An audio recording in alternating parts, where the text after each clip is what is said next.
Hi, வாங்க.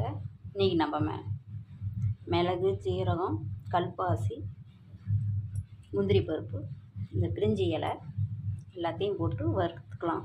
லேசாக ஒரு சூடு பறக்க வறுத்துக்கலாம். அதை வறுத்ததுக்கப்புறம் அதை கூட இஞ்சி, பூண்டு, தக்காளி எல்லாம் ஒன்றா சேர்த்து அரைச்சிக்கலாம். நாம் இன்றைக்கி கடலக்குழம்பு வைக்கிறோம். ஒரு வடை சட்டி வச்சுக்கோங்க. அதில் 2 பிரிஞ்சி இலை,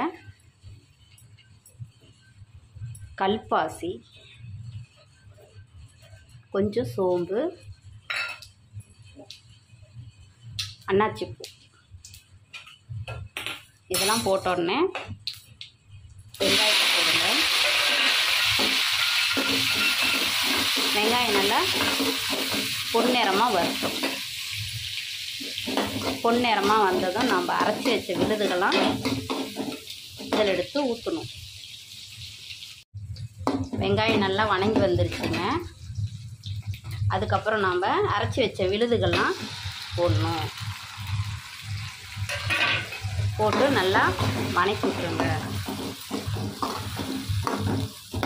இது கூடவே மஞ்சத்தூள், மிளகாத்தூளெல்லாம் சேர்த்துக்கோங்க. இது நல்லா பிறண்டு வந்து எண்ணெயெல்லாம் மேலே வருங்க. அதுக்கப்புறம் நீங்கள் தண்ணி ஊற்றி நல்லா கொதிக்க விடுங்க. லேசாக ஒரு கொதி வந்தோடனே இந்த கடலையை போடுங்க. இது வந்து கடலை குழம்புங்க. மூக்கு கடலை குழம்பு வைக்க போகிறோங்க. முருங்கைக்காய், கத்திரிக்காய்லாம் போட்டு வச்சோம்னா பிள்ளைங்கள்லாம் சாப்பிட மாட்டேங்கிறாங்க. அதனால் இந்த மெத்தடில் நீங்கள் வச்சு பாருங்கள். பிள்ளைங்க நல்லா விரும்பி சாப்பிடுவாங்க. இது பாருங்கள், எண்ணெய் நல்லா பிறண்டு வந்துருச்சு. இந்த டேஸ்ட்டில் நீங்கள் தண்ணி ஊற்றிக்கோங்க. உங்களுக்கு எவ்வளோ தண்ணி வேணுமோ தண்ணி ஊற்றிக்கோங்க.